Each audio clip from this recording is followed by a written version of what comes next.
Что касается духовника, нужно ли духовник и как бы, если нет духовника, первое, родные запомните, духовник это такое лицо, которое человека ведет к Богу. Но, большому, к сожалению, я не говорю, что что-то знаю больше вещи, как, но что касается именно Цхинвали, там я не вижу никаких духовников. Таких у нас людей, большому, к сожалению, духовной, которые так духом полны и могут как-то важные вопросы что-то ответить людям или человеку. Я пока там других духовников не вижу, большому, к сожалению. Что касается сам по себе духовника, духовников избирают люди по духу. Вот и духовник знает уже человек это как больной. Но это Зураб, отведи ребенка, пожалуйста. Помоги. Пойди, дядя, иди с дядей, иди погоди. Пойди, брат, не стесняйся, пойди, брат. Поэтому духовник сам по себе человек, который молится за чад, за народ, за себя, за семью, за всех. И духовниками обычно ставят очень таких духоносных отцов, которые отвечают за все пасту, за свое. Они молятся за них. И как уже врач годами знает одного тоже больного, который проходит через руки, знает его болячки, его знает его немощи, так и духовник тоже уже мало-помалу уже изучает, знает уже немощи того или иного чада. И поэтому хороший духовник всегда подбирает хорошие лекарства, хорошая духовная такая помощь, и как бы, что человек был спасен, и учит его, как молиться, как поступать в том или ином ситуации, или когда вот человек попадает в такие моменты, что не знает, как поступить, и спрашивает духовника, вот духовник ему говорит, да, объясняет, как лучше сделать так это той или иной ситуации. Есть такой человек, называется духовниками, который духовно, то есть духовно ведущий человека.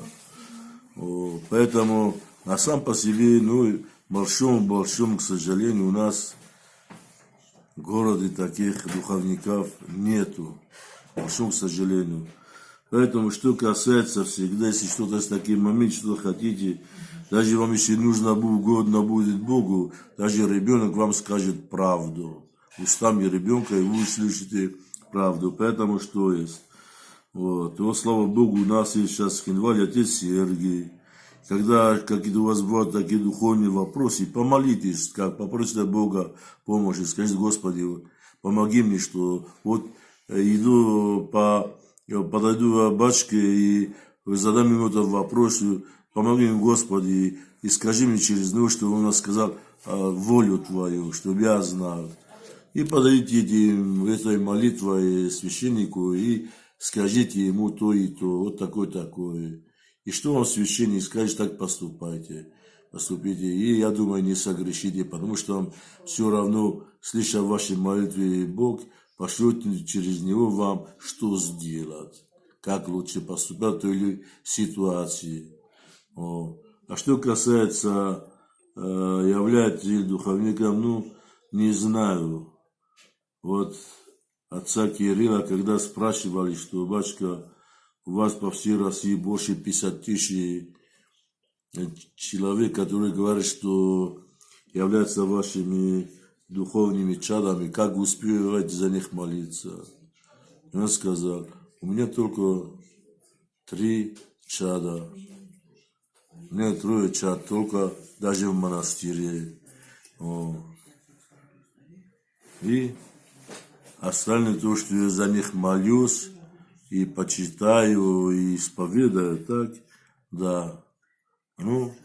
Именно чад, что взять себя кого-то за чада, это уже, как говорится в Священном Писании, поручиться за человека, а то и верхнюю рубашку.